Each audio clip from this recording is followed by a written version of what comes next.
ఇంటి గుమ్మం మీద ఈ వస్తువు ఉంచండి. అదృష్టం మీ వెంటే ఉంటుంది. ఇంటి తలుపు మీద గుర్రపుడెక్క పెట్టడం చాలా శుభప్రదంగా భావిస్తారు. గుర్రపుడెక్క వల్ల కలిగే ప్రయోజనాల గురించి ఇప్పుడు తెలుసుకుందాం. మీరు సులభంగా గుర్రపుడెక్కలను పొందుతారు. ఇది చాలా శక్తివంతమైనది. ఇది ఎవరి చెడు కన్ను మీ ఇంటి మీద పడనీయదు.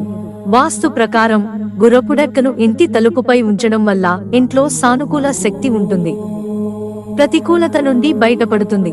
జ్యోతిష శాస్త్రం ప్రకారం ఇంటి గుమ్మానికి గుర్రపుడెక్క పెట్టడం వల్ల శనిగ్రహానికి సంబంధించిన అన్ని అరిష్టాలు తొలగిపోతాయి. శనిగ్రహం యొక్క చెడు దృష్టి మీపై పడదు. మీరు శనిగ్రహం యొక్క సడేసతి, మహాదశ, దశ లేదా దయ్యా యొక్క పట్టులో ఉంటే మీరు ఖచ్చితంగా గుర్రపుడెక్క ధరించడం వల్ల ప్రయోజనం పొందుతారు. గుర్రపుడెక్కలు పెట్టడం వల్ల ఖచ్చితంగా ప్రయోజనం ఉంటుంది. గుర్రపుడెక్కను తలుపు మీద ఉంచడం వల్ల ఇంటికి సంపద, దీవెనలు వస్తాయి. అందుకే ఇంటి తలుపులకు గుర్రపుడెక్కలు పెట్టుకుంటారు. మిత్రులారా, ఛానల్ సబ్స్క్రైబ్ చేసుకోవడం మర్చిపోకండి. ధన్యవాదాలు.